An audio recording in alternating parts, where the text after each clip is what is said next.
구청 앞은 유난히 바람이 세찼다. 내 트렌치코트 자락이 사정없이 흩날렸다. 손에 쥔 초록색 이혼 서류가 바람만큼이나 차갑게 느껴졌다. 지금 내 마음처럼 새 발자국 앞에 서 있는 박지훈. 그는 정장 지퍼를 목 끝까지 올린 채 마치 재수없는 무언가를 떨쳐내려는 듯한 모습이었다. 짐은 다 챙겼어. 그는 나를 보지 않고 길 건너 가로수를 향해 물었다. 응. 나는 이혼 서류를 가방에 쑤셔 넣었다. 네가 신경 쓸 일 아니야. 그럼 다행이고. 그가 지갑에서 카드 2장을 꺼냈다. 이건 위자료야. 1,000만 원 들어있어. 그리고 이건 집카드키. 내 짐 당장 빼. 엄마 눈에 띄어서 좋을 거 없으니까. 나는 카드를 받지 않고 그대로 돌아섰다. 구두굽이 아스팔트 위에서 또각거렸다. 지난 2년간의 결혼 생활에 보내는 작별 인사처럼 골목 어귀에 다다랐을 때 등 뒤로 자동차 시동 소리가 들렸다. 그는 잘 가라는 인사 한마디조차 건네지 않았다. 하긴 그에게 나는 이미 버려야 할 쓰레기 같은 존재였을 테니까. 택시를 타고 한때 우리 집이었던 곳으로 향하는데 기사님이 백미러로 나를 흘끔 보셨다. 아가씨, 방금 이혼했나 봐. 네, 너무 속상해하지 마. 좋은 남자는 널렸어. 기사님은 박하사탕 하나를 건네주셨다. 나도 우리 마누라랑 옛날엔 맨날 싸웠어. 지금은 얼마나 잘 지내는데. 나는 사탕 껍질을 벗겨 입에 넣었다. 화한 박하향이 혀끝에서 머리까지 퍼져나갔다. 그래, 별거 아니야. 아파트 현관문을 밀고 들어서자 2층에서부터 시끄러운 소리가 들려왔다. 전 시어머니 김영숙 여사의 쩌렁쩌렁한 목소리였다. 2개 층을 뚫고 귓가에 밝히는 듯했다. 그 재수없는 년. 드디어 나갔네. 2년 동안 애 하나 못 낳는 주제에 진작 꺼졌어야지. 나는 잠시 걸음을 멈췄다가 다시 계단을 올랐다. 2층 복도에 도착하자마자 집문이 벌컥 열렸다. 전 시누이 박지혜가 갈비찜 접시를 들고 나오다. 나를 보고는 눈을 동그랗게 떴다. 어머, 이거 강서윤 아니야? 여긴 어떻게 다시 왔어? 설마 후회돼서 온 거야? 그녀는 일부러 접시를 내 쪽으로 들이밀었고 뜨거운 갈비찜 국물이 내 코트에 튀었다. 내 물건 가지러 왔어. 물건? 김영숙 여사가 부엌에서 걸어 나왔다. 앞치마엔 밀가루가 잔뜩 묻어 있었다. 내 물건? 이 집에 내 것이 어디 있어? 처음부터 네가 불쌍해서 우리 집안에 들여준 걸 감사하게 생각해야지. 거실에는 커다란 원형 식탁이 놓여 있고 그 위에는 진수성찬이 차려져 있었다. 박지훈은 상석에 앉아 와인잔을 들고 있었고 그의 옆자리에는 젊은 여자가 앉아 있었다. 분홍색 원피스를 입은 채 살며시 배를 감싸 쥔 모습. 바로 최유라였다. 어머니, 그만 좀 하세요.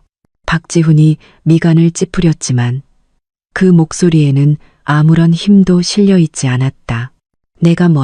내가 너 때문에 얼마나 속을 끓였는데. 김영숙 여사가 들고 있던 국자를 식탁에 내리쳤다. 이제 됐어. 우리 유라가 우리 박씨 집안대를 이을 아들을 가졌으니 이제야 내가 2발 뻗고 자겠다. 최유라는 수줍게 박지훈의 어깨에 기댔다. 하지만 그녀의 눈은 나를 향해 있었고 그 속엔 조롱 섞인 웃음이 가득했다. 서윤 언니, 미안해요. 저랑 지훈 씨는 진심으로 사랑하는 사이예요. 걱정 마세요. 제가 지훈 씨 잘 챙길게요. 진심으로 사랑한다고? 나는 박지훈을 바라봤다. 나한테 고백할 때도 그 말 하지 않았어. 그의 얼굴이 순간 굳었다. 그는 와인잔을 내려놓았다. 강서윤, 말 그렇게 가시 돋치게 하지 마. 우린 이미 이혼했어. 이혼했으니까? 대놓고 바람 피워도 된다는 거야? 나는 거실로 들어서며 식탁 위를 훑어보았다. 보아하니 오늘을 손꼽아 기다렸나 보네. 축하 파티까지 준비한 걸 보면 박지혜가 갑자기 웃음을 터뜨렸다. 당연하지. 우리 오빠 이제 곧 유라랑 결혼할 거거든. 그때 청첩장 보내줄게. 아, 아니다. 넌 축의금 낼 돈도 없으려나. 내가 돈이 없다고? 나는 웃으며 소파 위에 있던 캐리어를 집어들었다. 천천히들 즐겨. 결혼 축하해. 몸을 돌려 나가려는데 김영숙 여사가 갑자기 내 팔을 거칠게 붙잡았다. 손톱이 살을 파고드는 것 같았다. 내 그거지 같은 잡동사니들. 하나도 빠짐없이 챙겨나가. 괜히 우리 집 더럽히지 말고. 나는 그녀의 손을 뿌리쳤다. 손목에 붉은 자국이 선명했다. 걱정 마세요. 앞으로는 팔자에도 없는 가마 태워서 모시러 온데도 이 집에 발 들일 일 없을 테니까. 캐리어를 끌고 아파트 현관을 나섰다. 햇살이 눈부시게 쏟아져 눈이 아팠다. 나는 불이 켜진 2층 창문을 돌아보며 기묘한 해방감을 느꼈다. 지난 2년 나는 박지훈이 내 배경이 아니라 나라는 사람 자체를 사랑한다는 걸 증명하고 싶었다. 그래서 일부러 시장에서 산 옷을 입고 서툰 솜씨로 집밥을 해댔다. 엄마가 주신 블랙카드에는 손도 대지 않았다. 지금 생각하니 모든 게 얼마나 가소로운 짓이었는지. 캐리어를 택시 트렁크에 싣는 순간 2층에서 유리 깨지는 소리가 들렸다. 그리고 곧이어 김영숙 여사의 날카로운 비명이 터져 나왔다. 나는 미간을 찌푸렸다. 기사님이 웃으며 말했다. 저 집은 너무 일찍 샴페인을 터뜨렸나 보네. 택시가 아파트 단지를 막 벗어났을 때 전화가 울렸다. 우리 엄마, 강 회장님의 비서인 김도진 실장이었다. 아가씨, 지금 괜찮으십니까? 그의 목소리는 다급했다. 무슨 일이에요? 박지훈 씨 회사, 저희 KS그룹에서 투자금 전액 회수 조치했습니다. 김 실장이 말했다. 회장님께서 아가씨께서 이혼하신 마당에 더는 체면 차려줄 필요가 없다고 하셨습니다. 나는 잠시 멍했다가 이내 웃음이 터졌다. 우리 엄마다운 방식이었다. 내 편이라면 물불 안 가리는 사람. 알겠어요. 전화를 끊고 나니 택시는 마침 한 카페 앞을 지나고 있었다. 나는 기사님께 차를 세워달라고 하고 잠시 쉬어가기로 했다. 카페에 막 들어섰을 때 박지훈 회사 직원이 허둥지둥 뛰어 들어오는 것이 보였다. 그는 나를 발견하고는 눈을 동그랗게 떴다. 강서윤 씨? 여긴 어쩐 일로? 내가 어디에 있든 그쪽이랑 상관 있나요? 나는 창가 자리에 앉았다. 아, 아닙니다. 그게 아니라 그는 손을 내저으며 새하얗게 질린 얼굴로 말했다. 박 사장님이 지금 서윤 씨를 미친 듯이 찾고 있습니다. 회사에 큰일이 났습니다. 무슨 일인데요? 회사 망했대요. 나는 직원이 가져다 준 레모네이드를 한 모금 마셨다. 그의 목소리는 거의 울먹이고 있었다. 방금 은행에서 갑자기 대출금을 회수하겠다고. KS그룹에서 투자금을 전액 회수하고 모든 계좌를 동결시켰다고 합니다. 지금 공사 현장은 올스톱되고 인부들은 회사 앞에서 밀린 임금 달라고 시위하고 있습니다. 나는 말없이 레모네이드만 마셨다. 그는 갑자기 무언가 생각났다는 듯 눈을 더욱 크게 떴다. 서윤 씨, 혹시 KS그룹 강 회장님 따님이십니까? 방금 은행 부장님이 그러시는데 투자금 회수 이유가 강 회장님 막내 따님을 건드린 사람은 가만두지 않겠다고. 주변 테이블의 손님들이 우리 쪽을 쳐다보며 수군거리기 시작했다. 맞아요. 그런데요? 나는 컵을 내려놓았다. 댁의 사장님한테 전해요. 자업자득이라고. 아닙니다. 서윤 씨. 그가 갑자기 내 손을 붙잡았다. 제발 저랑 같이 가주세요. 사장님이 그러셨어요. 서윤 씨만 회장님 마음 돌려주시면 바로 재결합하시겠다고. 재결합. 나는 그의 손을 뿌리쳤다. 그 사람 머리가 어떻게 된 거 아니에요? 그때 박지훈이 카페 안으로 뛰어들어왔다. 헝클어진 머리, 비뚤어진 넥타이. 그는 나를 발견하자 눈에 불이 켜지는 것 같기도 지푸라기라도 잡은 것 같기도 했다. 서윤아, 너 여기 있었구나. 그는 내게 달려와 손을 잡으려 했지만 나는 몸을 피해버렸다. 나랑 같이 가자. 가서 엄마한테 말씀드려. 투자금 회수하지 말라고. 우리 이혼하지 말자. 응. 박지훈, 너 정말 제정신이야? 나는 그를 쳐다봤다. 이제 와서 나한테 매달리는 거야? 아까 너희 집에서 네 엄마랑 동생이 나한테 어떻게 했는지 벌써 잊었어? 그건 걔네가 멋대로 그런 거야. 그는 식은땀을 뻘뻘 흘렸다. 서윤아, 내가 잘못했어. 정말 잘못했어. 제발 한 번만 더 기회를 줘. 딱 한 번만. 기회? 나는 웃었다. 내가 너한테 2년이라는 시간을 줬어. 네가 걷어찬 거잖아.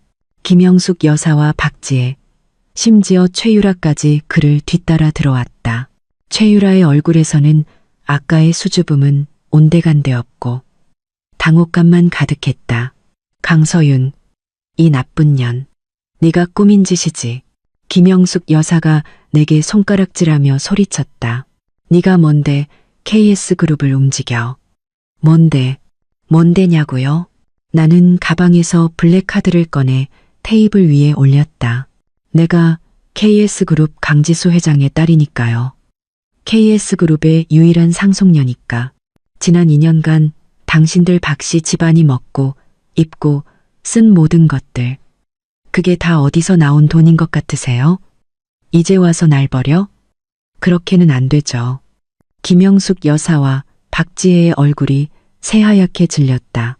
입을 떡 벌린 채 아무 말도 하지 못했다. 박지우는 마치 뼈가 녹아내린 사람처럼 그 자리에 주저앉았다. 말도 안 돼.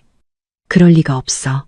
최유라가 갑자기 비명을 지르며 내게 달려들려 했지만 직원이 그녀를 막아섰다. 박지훈, 너 나 속였어. 쟤 그냥 돈 없는 고아라며. 네가 감히 날 속여. 카페는 순식간에 아수라장이 되었다. 나는 자리에서 일어나 트렌치코트를 여몄다. 그리고 바닥에 주저앉은 박지훈을 내려다보았다. 기억해둬. 시장에서 산 옷 입고 다닌다고 다 우스운 사람 아니야. 그 말을 남기고 나는 카페를 걸어 나왔다. 햇살이 온몸에 쏟아졌다. 따뜻했다. 김도진 실장의 차가 이미 문 앞에 대기하고 있었다. 그가 차문을 열며 웃었다. 아가씨, 회장님께서 댁으로 모시라고 하셨습니다. 나는 차에 올라탔다. 창밖으로 점점 작아지는 카페를 보며 나는 복수심보다는 모든 것이 끝났다는 안도감을 느꼈다. 지긋지긋했던 연극은 막을 내렸다. 그리고 나의 진짜 인생은 이제 막 시작이었다. 김 실장의 차는 도로 위를 부드럽게 달렸다. 푹신한 가죽 시트는 지난 2년간 박지훈의 집에서 앉았던 딱딱한 식탁 의자와는 비교도 안 될 만큼 편안했다. 창밖의 풍경을 보고 있는데 김 실장이 따뜻한 코코아 한 잔을 건넸다. 아가씨, 회장님께서 먼저 본가로 가시라고 하셨습니다. 아가씨께서 좋아하시는 팥빙수랑 망고 빙수 전부 준비해 놓으셨다고 합니다. 알겠어요. 나는 컵을 받아들었다. 따뜻한 온기가 손끝으로 퍼져나갔다. 박지훈의 집에선 코코아는커녕 제대로 된 커피 한 잔 마셔본 적이 없었다. 김영숙 여사는 항상 말했다. 여자가 그런 쓸데없는 걸 마시는 건 돈 낭비라고. 이제와 생각해보니 그건 돈이 아까워서가 아니라 나라는 인간 자체를 무시했던 거다. 차는 평창동에 있는 본가 골목으로 접어들었다. 저 멀리 우리 엄마 강지수 회장이 문 앞에 서 있는 것이 보였다. 카멜색 캐시미어 코트를 입고 머리를 단정하게 올린 모습. 엄마는 나를 보자 눈을 빛내며 빠르게 다가와 내 손을 잡았다. 우리 딸, 어서 와. 돌아왔으면 됐다. 엄마의 손은 따뜻했고 익숙한 치자꽃 향기가 났다. 나는 코끝이 찡해져 하마터면 눈물을 쏟을 뻔했다. 엄마, 바보 같은 소리. 울긴 왜 울어. 엄마는 내 눈가를 닦아주었다. 그런 집구석 하루라도 빨리 나온 게 복이야. 가자. 엄마가 맛있는 거 해놨어. 본가 거실은 박지훈의 아파트 전체보다도 넓었다. 천장에는 거대한 크리스탈 샹들리에가 눈부시게 빛나고 있었다. 가정부가 팥빙수를 내왔다. 팥과 찹쌀떡이 산처럼 쌓여 있었다. 내가 막 2숟갈쯤 떴을 때 김 실장이 복잡한 표정으로 들어왔다. 회장님, 아가씨, 박지훈 씨가 대문 밖에서 무릎 꿇고 있습니다. 아가씨를 만나기 전에는 절대 가지 않겠다고 합니다. 엄마가 찻잔을 내려놓으며 눈썹을 치켜떴다. 그놈이 아직도 정신을 못 차렸군. 당장 쫓아내. 쫓아내세요. 나는 팥빙수를 떠먹으며 마치 오늘 날씨 좋다는 듯이 무심하게 말했다. 그렇게 말씀드렸는데 막무가내입니다. 대문 앞에서 계속 무릎 꿇고 있으니 동네 사람들이 다 쳐다봅니다. 김 실장이 한숨을 쉬었다. 이러다 소문이라도 나면 회사 이미지에 좋지 않을 것 같습니다. 엄마는 잠시 생각하더니 말했다. 서윤아, 네가 한번 나가보렴. 어떤 인연이든 끝맺음은 확실히 해야 하는 법이다. 나는 고개를 끄덕이고 자리에서 일어나 문으로 향했다. 아니나 다를까 박지훈이 대리석 바닥 위에 무릎을 꿇고 있었다. 정장 바지 무릎 부분은 이미 더러워져 있었다. 헝클어진 머리, 충혈된 눈. 그는 나를 보자마자 지푸라기라도 잡은 듯 무릎으로 기어와 내 바지가랑이를 붙잡으려 했다. 서윤아, 드디어 나와줬구나. 나는 반걸음 뒤로 물러나 그의 손을 피했다. 할 말만 해. 손대지 말고. 서윤아, 내가 잘못했어. 정말 내가 죽을 죄를 지었어.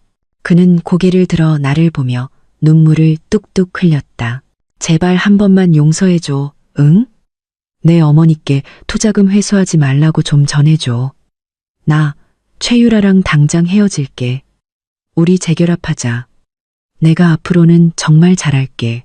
다시는 너 속상하게 안 할게. 구경하던 동네 사람들이 수군거리기 시작했다. 박지훈, 넌 내가 바보로 보여? 나는 그를 내려다보았다.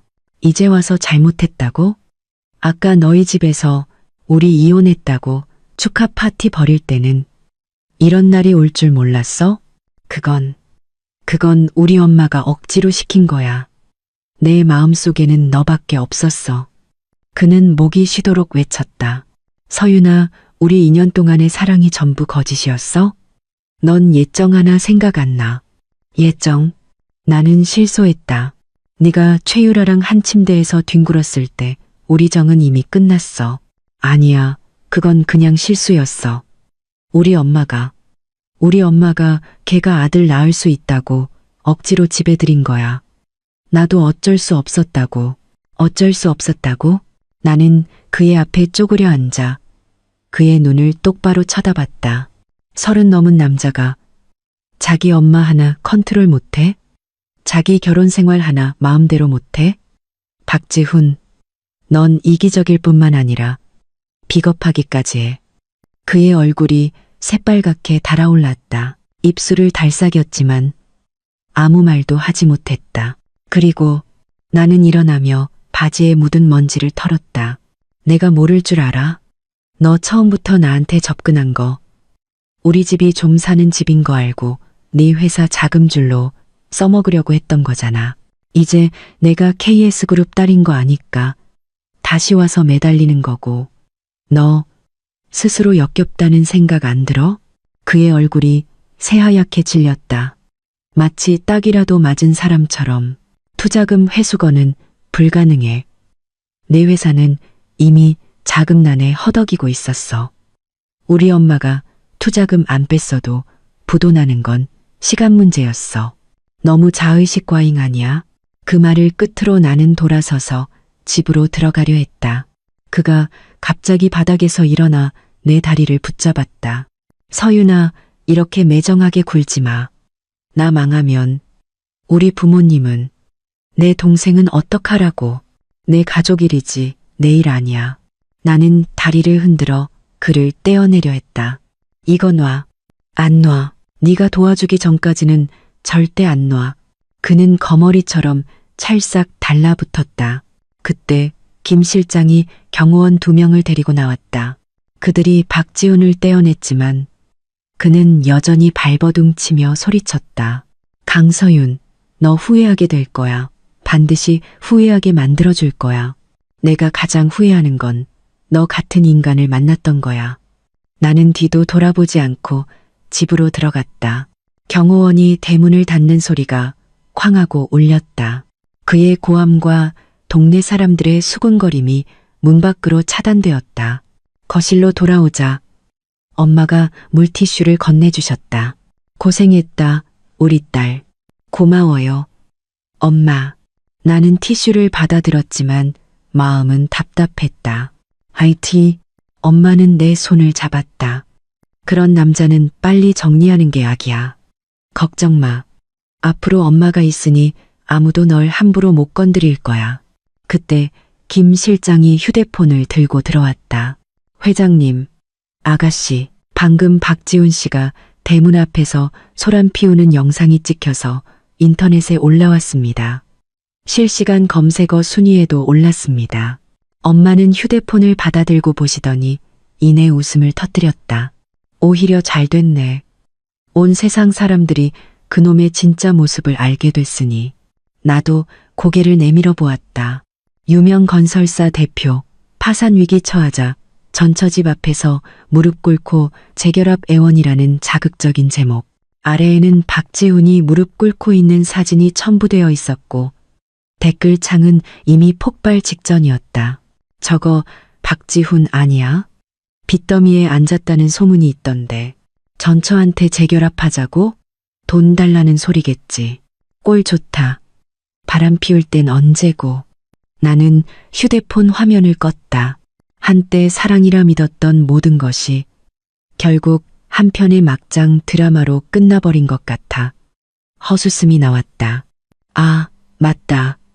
엄마, 최유라라는 여자 배경 좀 아세요? 조사해봤지. 엄마가 차를 한 모금 마셨다. 걔네 아버지 작은 건자재 가게 하시는데 빚이 산더미야. 딸 부잣집에 시집 보내서 팔자 한번 고쳐보려던 거겠지. 그리고 걔 임신한 것도 아니야. 배에 손뭉치 넣고 다닌 거였어. 나는 조금도 놀라지 않았다. 그들이라면 충분히 그러고도 남을 인간들이었다. 필요하면 제가 처리할까요? 김 실장이 조용히 물었다. 아니요. 나는 고개를 저었다. 그냥 두세요. 자기들끼리 물고 뜯게. 엄마는 나를 대견하다는 듯 바라보았다. 그래, 내 딸이라면 그 정도 배포는 있어야지. 저녁 식사 때 엄마는 나에게 회사 일을 배워보는 게 어떻겠냐고 하셨다. 기획팀 대리 직급부터 시작해서 차근차근 경영을 배우라는 것이었다. 엄마도 이제 나이가 있으니 언젠가는 이 회사를 내게 물려줘야지. 미리 배워두면 좋지 않겠니? 좋아요. 나는 고개를 끄덕였다. 나도 이제 무언가에 몰두하고 싶었다. 지난 2년간 박지훈의 아내로 살면서 진짜 내 모습을 거의 잊고 있었다. 이제는 강서윤으로 KS그룹 강지수 회장의 딸로 다시 태어날 시간이었다. 식사를 마치고 발코니에서 바람을 쐬는데 모르는 번호로 전화가 왔다. 망설이다 받았는데 김영숙 여사의 목소리였다. 강서윤, 이 나쁜 년. 그녀의 목소리는 유리 긁는 소리처럼 날카로웠다. 네가 내 아들 인생을 망쳐놨어. 내가 가만두지 않을 거야. 하실 말씀 있으면 직접 찾아오시죠. 전화로 소리만 지르지 마시고요. 나는 차갑게 대꾸했다. 너 기다려. 내가 지금 당장 찾아갈 테니까. 나는 그대로 전화를 끊고 번호를 차단했다. 그런 사람과 말을 섞는 것 자체가 시간 낭비였다. 방으로 돌아가려는데 엄마가 문 앞에 서 계셨다. 손에는 쇼를 들고 계셨다. 밤바람 차다. 이거 걸쳐. 고마워요, 엄마. 엄마는 내게 쇼를 둘러주시며 한숨을 쉬셨다. 서윤아, 앞으로 살다 보면 별의별 사람을 다 만날 거다. 착한 건 좋지만 약해지지는 마라. 강해야 할 땐 누구보다 강해야 해. 나는 고개를 끄덕이며 엄마의 말을 가슴에 새겼다. 그래, 앞으로 내 인생은 길다. 더는 예전처럼 바보같이 당하고만 살지 않을 것이다. 나를 상처 준 사람들, 누구도 용서하지 않을 것이다. 하지만 그들과 똑같은 방식으로 복수하지는 않을 것이다.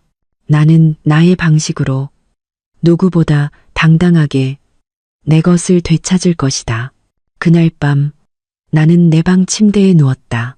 이불에서 나는 은은한 치자꽃 향기를 맡으며 2년 만에 처음으로 깊은 잠에 빠져들었다. 다음 날 아침 김 실장은 박지훈이 어젯밤 우리 집 앞에서 밤늦게까지 무릎 꿇고 있다가 김영숙 여사와 박지혜에게 끌려갔다고 보고했다. 돌아가는 길에도 세 사람이 길거리에서 고성을 지르며 싸우는 바람에 온 동네의 구경거리가 되었다고 했다. 정말 대단한 가족이네요. 나는 우유를 마시며 말했다. 이 막장 드라마가 어디까지 갈지 점점 더 흥미진진해졌다. KS그룹 회장실은 건물의 가장 높은 층에 있었다. 통유리창 너머로 서울 시내의 절반이 내려다 보였다. 엄마는 나를 김 실장에게 맡기며 업무를 잘 가르치라고 지시했다. 오늘부터 넌 김 실장님 비서 업무를 겸하면서 기획팀 대리로 일하게 될 거야. 기초부터 제대로 배워. 네, 알겠습니다. 나는 김 실장이 건네는 사원증을 받아들었다. 가슴이 조금씩 뛰기 시작했다. 이곳이야말로 내가 있어야 할 곳이었다. 김 실장은 나를 데리고 각 부서를 돌며 인사를 시켰다. 직원들은 모두 예의 바르게 인사했지만 그들의 눈에는 호기심이 가득했다. 하지만 누구도 내게 사적인 질문을 하지는 않았다. 아가씨, 걱정 마십시오. 회장님께서 미리 언지를 주셔서 다들 조심할 겁니다. 그냥 강대리라고 불러주세요. 지금은 아가씨가 아니라 신입사원이니까요. 오전 내내 정신없이 일하고 잠시 앉아 물을 마시려는데 김 실장의 휴대폰이 울렸다. 전화를 끄는 그는 웃음을 참으며 말했다. 강 대리님, 1층 로비에 구경거리가 생겼습니다. 무슨 일인데요? 최유라 씨가 와서 소란을 피우고 있습니다. 박지훈 씨에게 사기당했다며 정신적 피해 보상금을 내놓으라고 합니다. 타이밍 한번 기가 막히네요. 나는 눈썹을 치켜떴다. 한번 내려가 볼까요? 가보죠. 나는 자리에서 일어났다. 이 드라마의 클라이맥스는 직접 봐야 했다.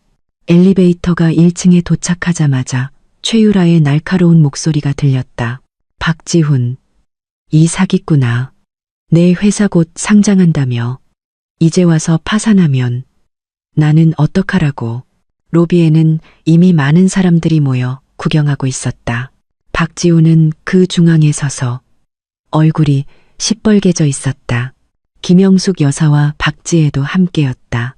모녀는 최유라를 향해 삿대질을 하고 있었다. 이런 상스러운 년, 네가 감히 어디 와서 돈을 달라고 해. 우리가 너한테 손해배상 청구 안 한 것만도 다행인 줄 알아. 김영숙 여사가 허리에 손을 얹고 소리쳤다. 침이 최유라의 얼굴에 다 튀었다. 제가 뭘 어쨌는데요. 최유라는 얼굴을 닦으며 보란듯이 배를 앞으로 내밀었다. 제 뱃속에는 되게 귀한 손주가 있다고요. 이제 와서 나 몰라라 하겠다? 어림도 없지. 손주는 무슨. 박지혜가 눈을 흘겼다. 그게 우리 오빠 애인 줄 어떻게 알아? 어디서 굴러먹던 노매씨인지 누가 아냐고. 뭐, 너 말 다 했어? 최유라가 펄쩍 뛰었다. 박지훈, 네가 말해봐. 이해, 네 맞아. 아니야. 박지훈은 그들 사이에 끼어 얼굴이 하얗게 질린 채 아무 말도 하지 못했다. 왜 말을 못해? 최유라가 냉소했다. 겁나? 똑똑히 들어, 박지훈. 오늘 나한테 정신적 피해보상금으로 5억을 주든가 아니면 당장 혼인신고를 하든가 둘 중 하나 선택해. 안 그러면 내가 네 회사 네 집 매일 찾아가서 아주 끝장을 볼 줄 알아. 5억? 너 지금 우리 보고 죽으라는 소리냐? 김영숙 여사가 발을 동동 굴렀다. 우리 지금 5천만 원도 없어. 돈이 없어? 최유라의 눈이 박지훈의 명품 시계를 훑었다. 어제까지만 해도 번쩍이는 거 차고 다니던 사람이 돈이 없다고? 누구를 바보로 알아? 그거 빌린 거야. 박지혜가 얼떨결에 내뱉고는 황급히 입을 막았다. 주변에서 웃음소리가 터져 나왔다. 박지훈의 얼굴은 삶은 개처럼 빨개졌다. 그는 최유라를 거칠게 밀쳤다. 너 그만 좀 해. 당장 꺼져. 못 가. 최유라는 바닥에 주저앉아 떼를 쓰기 시작했다. 돈 주기 전에는 한 발짝도 못 움직여. 박씨 집안이 사람 잡네. 보안 요원들이 그녀를 끌어내려 했지만 그녀는 요리조리 피하며 소리쳤다. 건드리지 마. 나 임산부야. 애 잘못되면 너희들이 책임질 거야. 박지우는 식은땀을 뻘뻘 흘리다. 인파 너머에 서 있는 나와 김 실장을 발견했다. 그의 눈이 번쩍 뜨였다. 그는 사람들을 해치고 내게 달려왔다. 서윤아, 네가 쟤 좀 말려줘. 쟤만 보내주면 내가 뭐든지 할게. 내가 말려? 나는 웃었다. 박지훈, 너 잊었나 본데 우린 이혼했어. 저 여자는 내 여자지 내 여자가 아니라고. 서윤아, 제발. 그가 내 손을 잡으려 했지만 김 실장이 그를 막아섰다. 최유라도 나를 발견하고는 눈을 빛냈다. 그녀는 바닥에서 벌떡 일어나 나를 손가락으로 가리켰다. 강서윤, 다 너 때문이야. 네가 질투나서 지훈 씨 회사 망하게 한 거잖아. 이 여우 같은 년. 내가 여우인지 아닌지는 당신이 판단할 문제가 아니지. 나는 그녀에게 다가가 그녀를 위아래로 훑어보았다. 하지만 당신 뱃속에 든 게 애인지 손뭉치인지는 금방 확인할 수 있는데 지금 당장 의사 불러줄까? 최유라의 얼굴이 새하얗게 질렸다. 그녀의 눈빛이 흔들렸다. 무슨 소리야. 너 함부로 말하지 마. 함부로 말하는 게 아니라 나는 휴대폰을 꺼내드는 척했다. 모두가 보는 앞에서 당신 뱃속에 든 게 진짜 아기인지 아니면 그냥 손뭉치인지 확인시켜주겠다는 거야. 안 돼. 최유라는 비명을 지르며 배를 감싸쥐고 쏜살같이 로비 밖으로 뛰쳐나갔다. 방금 전까지 바닥에 드러누워 떼를 쓰던 모습은 온데간데 없었다. 주변 사람들은 모두 어안이 벙벙해 있다가 이내 폭소를 터뜨렸다. 가짜 임신이었어? 어쩐지 뛰는 게 날다람쥐 같더라니. 저 박씨 집안은 정말 똥만 제대로 밟았네. 박지훈은 얼굴이 흑빛이 되어 그 자리에 못 박힌 듯 서 있었다. 김영숙 여사와 박지혜도 고개를 푹 숙인 채 쥐구멍이라도 찾고 싶은 심정인 것 같았다. 소라는 끝났으니 이제 모두 돌아가 주시죠. 김 실장이 차갑게 말했다. 저희 회사 업무에 방해됩니다. 박지우는 나를 원망스럽게 쳐다보더니 힘없이 몸을 돌려 걸어나갔다. 김영숙 여사와 박지혜가 그 뒤를 따랐다. 문 밖으로 나가기 전 김영숙 여사는 뒤돌아 나를 향해 저주를 퍼부었다. 강서윤, 너 두고 보자. 나는 무시하고 김 실장과 함께 사무실로 돌아왔다. 최유라, 눈치는 빠르네요. 김 실장이 웃으며 말했다. 눈치가 없었으면 저렇게 뻔뻔하게 사기칠 생각도 못했겠죠. 나는 차를 한 모금 마셨다. 저런 부류의 인간들은 언제나 약한 자에게 강하고 강한 자에게 약했다. 그날 오후 모르는 번호로 문자가 왔다. 최유라였다. 강서윤 씨, 박지훈의 비밀 많이 알고 있어요. 1억 주면 전부 알려줄게요. 나는 웃으며 문자를 바로 삭제했다. 저런 인간은 상대할 가치도 없었다. 퇴근길 김 실장이 집까지 데려다 주겠다는 것을 거절하고 나는 혼자 걷기로 했다. 선선한 저녁 바람이 기분 좋게 불어왔다. 한 디저트 카페를 지나는데 예전에 박지훈과 자주 오던 곳이라는 생각이 들었다. 그는 항상 말했다. 나중에 돈 많이 벌면 세상의 모든 디저트를 다 사주겠다고. 참으로 부질없는 약속이었다. 그때 또 전화가 울렸다. 최유라였다. 강서윤, 후회하게 해줄까? 박지훈, 회사 자금 빼돌리고 탈세한 거 나한테 증거 다 있어. 돈 안 주면 국세청에 넘겨버릴 거야. 나는 눈썹을 치켜떴다. 이건 예상 밖의 수학이었다. 나는 답장을 보냈다. 증거부터 보내봐. 얼마 지나지 않아 사진 몇 장이 도착했다. 박지훈의 비밀 장부였다. 확실히 분식회계와 탈세의 흔적이 보였다. 나는 웃으며 그 사진들을 김 실장에게 전달했다. 박지훈 회사 세무조사 한번 들어가게 해주세요. 증거는 여기 있습니다. 김 실장은 바로 알겠습니다라고 답장을 보내왔다. 나는 휴대폰을 가방에 넣고 발걸음을 재촉했다. 박지훈의 진짜 시련은 이제부터 시작이었다. 본가에 도착하자 엄마가 현관 앞에서 나를 기다리고 계셨다. 왜 이렇게 늦었어? 찌개 다 식겠. 엄마, 드릴 말씀이 있어요. 나는 엄마의 손을 잡고 집으로 들어갔다. 박지훈, 탈세 혐의가 있는 것 같아요. 김 실장님께 조사해보라고 말씀드렸어요. 잘했다. 엄마는 고개를 끄덕였다. 법을 어기는 놈들은 반드시 대가를 치러야지. 제가 너무 심한 걸까요? 나는 조금 망설였다. 심하다고? 엄마는 나를 보았다. 그놈들이 널 빈손으로 내쫓으려 했을 때 그건 심하지 않았고? 서윤아, 악한 놈들을 상대할 때는 마음 약해지면 안 돼. 그러면 결국 상처받는 건 너 자신이야. 나는 고개를 끄덕였다. 엄마의 말이 맞았다. 따뜻한 김치찌개를 먹으며 나는 지난 2년의 세월이 너무나 허무하게 느껴졌다. 가치 없는 사람을 위해 나 자신을 버리고 가족에게 소홀했던 시간들이 후회스러웠다. 하지만 이제는 아니다. 나는 나를 위해 살 것이다. 누구보다 멋지게, 행복하게. 다음 날 출근하자마자 김 실장은 국세청에서 박지훈 회사에 대한 세무조사에 착수했다는 소식을 전해주었다. 곧 결과가 나올 거라고 했다. 알겠어요. 나는 창밖을 바라보았다. 햇살이 눈부셨다.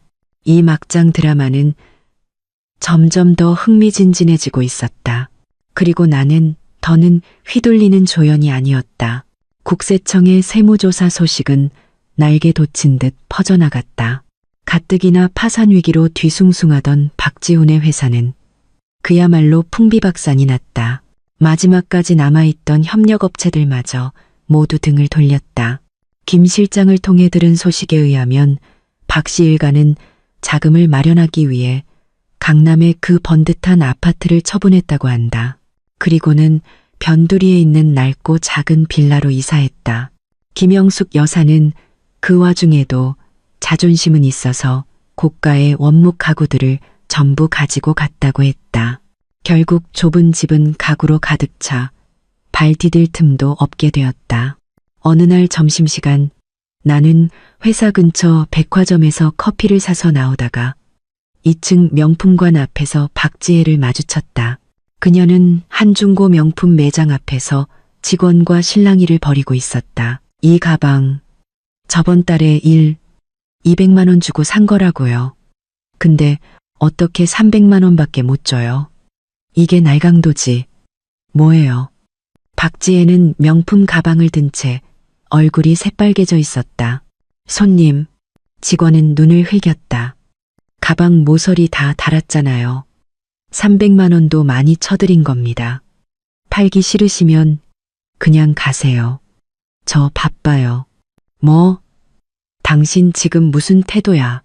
나는 커피를 마시며 그 광경을 구경했다. 그녀는 나를 발견하고는 눈을 부라렸다. 강서윤, 너 내 꼴 보고 비웃으러 왔지. 천만에. 그냥 지나가던 길이야. 지나가? 웃기지 마. 다 너 때문이야. 네가 아니었으면 우리 집이 이렇게 되지는 않았어. 그녀는 내게 달려들어 커피를 뺏으려 했지만 나는 가볍게 몸을 피했다. 이렇게 된 건 너희들이 자초한 거지. 나는 그녀의 목 늘어난 티셔츠를 훑어보았다. 그 많던 명품 옷들은 다 어디 가고? 그 말에 박지혜의 얼굴이 더 빨개졌다. 내가 입기 싫어서 안 입는 거야. 이게 더 편해. 그래? 그럼 그 가방은 왜 팔려고 하는데? 그녀는 말문이 막힌 듯 한참을 씩씩거리더니 소리쳤다. 네가 무슨 상관이야? 그녀는 직원을 한번 쏘아보고는 가방을 든 채 휙 돌아서 가버렸다. 그 뒷모습은 초라하기 짝이 없었다. 백화점을 나와 회사로 돌아가는데 길가 채소 가게 앞에서 김영숙 여사를 보았다. 그녀는 단돈 500원을 깎기 위해 상인과 한참을 실랑이하고 있었다. 헝클어진 머리, 초점 없는 눈. 예전에 화려했던 모습은 온데간데 없었다. 그녀는 나를 발견하고는 화들짝 놀라며 자리를 피했다. 그 비틀거리는 걸음걸이가 마치 술에 취한 사람 같았다. 나는 그 뒷모습을 보며 아무런 감정도 느끼지 못했다. 과거에 그녀가 내게 알도 못 낳는 암탉이라며 손가락질했을 때 그녀는 이런 날이 올 거라고는 상상도 못했을 것이다. 그날 저녁 집에 돌아오니 엄마가 서류 봉투 하나를 건네주셨다. 박지훈 회사 탈세 혐의 조사 결과 보고서야. 국세청에서 정식으로 입건했대. 곧 검찰로 송치될 거야. 나는 서류를 훑어보았다. 탈세액만 무려 5억 원이 넘었다. 배짱 한번 두둑하네. 욕심이 과하면 탈이 나는 법이지. 엄마가 한숨을 쉬셨다. 그때 김 실장이 급하게 들어왔다. 회장님, 아가씨. 방금 박지훈 씨가 회사 앞에서 검찰에 연행됐습니다. 김영숙 씨와 박지혜 씨가 옆에서 울고불고 난리를 쳐서 기자들까지 몰렸습니다. 알았어요. 엄마가 찻잔을 내려놓았다. 홍보팀에 연락해서 회사 이미지에 문제없도록 잘 처리하라고 해요. 네, 알겠습니다. 김 실장이 나가고 엄마는 나를 보았다. 서윤아, 이쯤에서 그만하는 게 좋겠다. 더 끌어봤자 우리만 속 좁은 사람 돼. 나는 고개를 끄덕였다. 엄마의 말이 맞았다. 하지만 나는 알고 있었다. 이건 시작에 불과하다는 것을. 탈세 혐의가 명백한 이상 박지훈은 실형을 피하지 못할 것이다. 박씨 집안의 불행은 이제부터가 진짜 시작이었다. 예상대로 며칠 뒤 박지훈이 구속되었다는 소식이 들려왔다. 김영숙 여사는 아들의 변호사 비용을 마련하기 위해 그 낡은 빌라마저 팔아치웠다고 했다. 그리고 모녀는 박지혜가 예전에 살던 옥탑방으로 거처를 옮겼다. 엘리베이터도 없는 낡은 건물 꼭대기. 여름에는 찜통이나 다름없는 곳이었다. 박지혜는 일자리를 구하러 다녔지만 돈 쓰는 것 외에는 아무것도 할 줄 모르는 그녀를 받아주는 곳은 없었다. 김영숙 여사는 청소부 일이라도 하려 했지만 차마 자존심이 허락하지 않아 매일 집에서 눈물로 세월을 보낸다고 했다. 어느 날 밤 나는 야근을 마치고 김 실장의 차를 타고 귀가하고 있었다. 박지혜가 사는 동네를 지날 때 나는 김영숙 여사가 건물 뒤 쓰레기장에서 무언가를 뒤지고 있는 것을 보았다. 손에는 폐지를 담은 자루가 들려 있었다. 김 실장은 못 본 척 지나치려 했지만 나는 차를 세워달라고 했다. 아가씨, 위험합니다. 그가 걱정스럽게 말했다. 괜찮아요. 나는 지갑에서 5만 원짜리 몇 장을 꺼내 차에서 내렸다. 그리고 김영숙 여사에게 다가가 돈을 건넸다. 이거 받으세요. 그녀는 나를 보고 마치 귀신이라도 본 듯 소스라치게 놀랐다. 네, 네가 왜 여기에? 동정하는 거야? 필요 없어. 동정 아니에요. 나는 돈을 옆에 있는 쓰레기통 위에 올려두었다. 박지훈 씨 변호사 비용에 보태 쓰세요. 한때나마 가족이었던 정으로 드리는 겁니다. 나는 그대로 돌아서서 차에 올라탔다. 등 뒤에서 그녀가 외치는 소리가 들렸다. 강서윤, 너 가식 떨지 마. 그 돈 없어도 내 아들은 내가 꺼내. 나는 그녀를 무시했다. 그 돈은 그녀를 위한 것이 아니었다. 내가 허비했던 지난 2년의 세월에 대한 나 스스로에게 보내는 위로였다. 이제 우리는 정말로 아무 관계도 아니었다. 박지훈의 재판 결과가 나온 날은 날씨가 유난히 맑았다. 징역 3년. 길지는 않지만 그 안에서 자신을 돌아보기에는 충분한 시간이었다. 김영숙 여사는 아들 면회를 다녀온 뒤로 충격을 받아 그대로 몸져 누웠다고 한다. 박지혜는 어쩔 수 없이 한식당에서 서빙 일을 시작했다. 매일 접시를 나르고 설거지를 하며 고된 하루를 보낸다고 했다. 한편 나는 김 실장의 도움으로 회사 업무에 빠르게 적응해 나갔다. 엄마는 내게 작은 자회사 몇 개를 맡기셨고 나는 비록 서툴렀지만 최선을 다해 회사를 운영했다. 어느 날 오후 내가 회의를 하고 있을 때 안내 데스크에서 전화가 왔다. 박지혜가 1층 로비에서 나를 만나게 해달라며 행패를 부리고 있다는 것이었다. 기다리라고 하세요. 나는 전화를 끊고 회의를 계속했다. 회의가 끝난 것은 1시간 뒤였다. 1층으로 내려가 보니 박지혜가 로비 소파에 앉아 있었다. 헝클어진 머리, 기름때 묻은 옷. 예전에 그 오만했던 모습은 온데간데 없었다.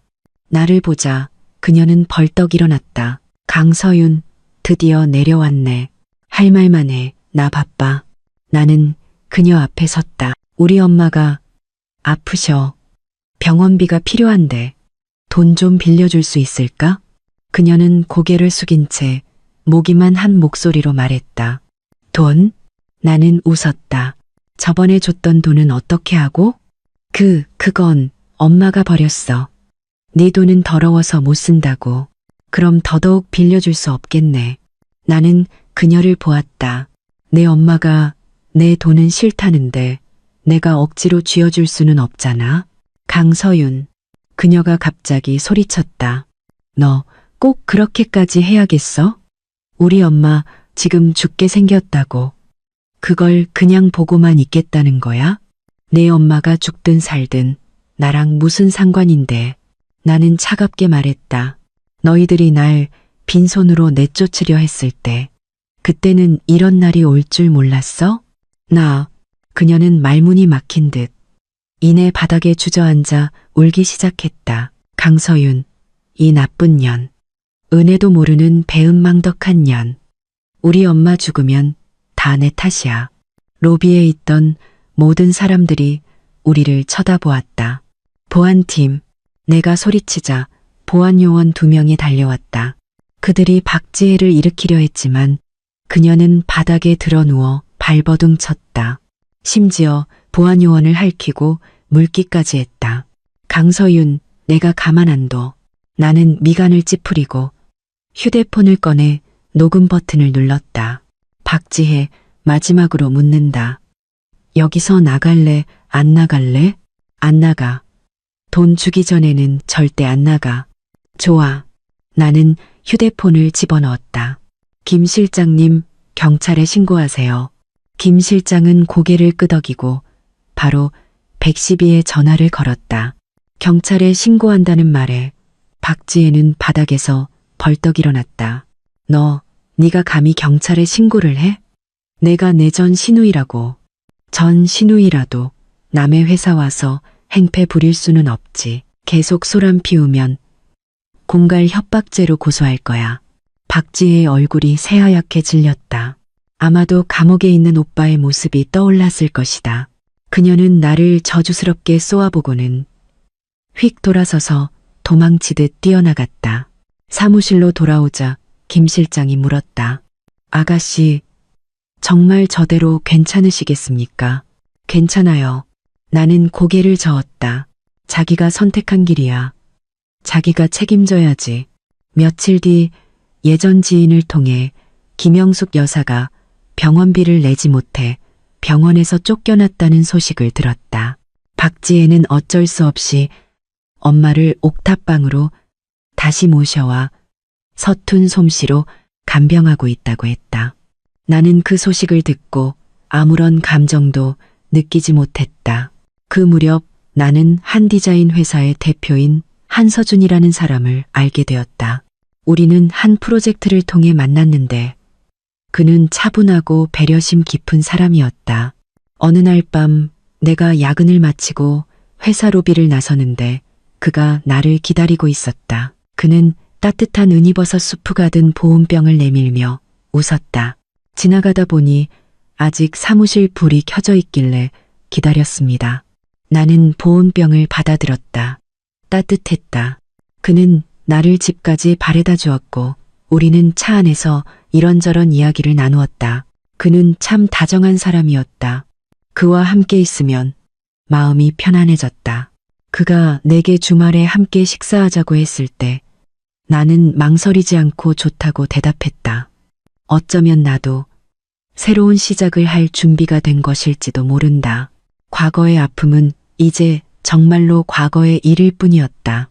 주말에 한서준 씨와 한정식 집에서 식사를 했다. 그는 옅은 회색 셔츠를 입고 있었는데 평소보다 더 편안해 보였다. 우리는 일 이야기부터 시시콜콜한 일상 이야기까지 시간 가는 줄 모르고 대화를 나눴다. 그와 함께하는 시간은 언제나 즐거웠다. 식사를 마치고 그가 나를 집 앞까지 바래다 주었을 때 그가 갑자기 말했다. 서윤 씨, 처음 만났을 때부터 당신이 참 특별한 사람이라고 생각했습니다. 특별하다고요? 네. 그는 나를 보았다. 분명 모든 걸 다 가진 사람인데 전혀 거만하지 않고 누구보다 열심히 일하는 모습이 인상 깊었습니다. 나는 웃었다. 제가 모든 걸 다 가진 사람인 건 어떻게 아셨어요? 김 실장님께 들었습니다. 그는 솔직하게 말했다. 하지만 그게 제 마음에 영향을 주지는 않았습니다. 저는 당신의 배경이 아니라 강서윤이라는 사람 자체를 좋아하게 됐으니까요. 그의 말이 내 마음에 돌을 던진 듯 파문을 일으켰다. 이것이야말로 내가 그토록 원했던 것이 아니었던가. 그가 조심스럽게 물었다. 서윤 씨, 우리 만나볼래요? 나는 그의 진심 어린 눈을 보며 웃었다. 좋아요. 월요일 아침 출근하자마자 로비에서 박지혜와 마주쳤다. 그녀는 나를 보자마자 미친 사람처럼 달려들었다. 강서윤, 내 인생, 우리 가족 인생 다 망쳐놓고 너만 행복해? 용서 못해. 그녀는 주머니에서 과도를 꺼내 나를 향해 휘둘렀다. 주변 사람들이 비명을 질렀고 보안요원들이 순식간에 그녀를 제압했다. 경찰서로 보내세요. 살인미수 혐의로 고소할 겁니다. 나는 차갑게 말했다. 아니야, 서윤아, 내가 잘못했어. 제발 용서해줘. 박지혜는 그제야 정신이 든 듯 바닥에 무릎을 꿇고 울며 빌었다. 우리 엄마가 돌아가셨어. 내가 너무 힘들어서 그래서 그랬어. 제발 한 번만 봐줘. 나는 그녀를 내려다보았다. 그녀의 눈물에 마음이 조금 흔들렸다. 나는 지갑에서 수표 한 장을 꺼내 그녀 앞에 던졌다. 이걸로 장례 치르고 다시는 내 눈앞에 나타나지 마.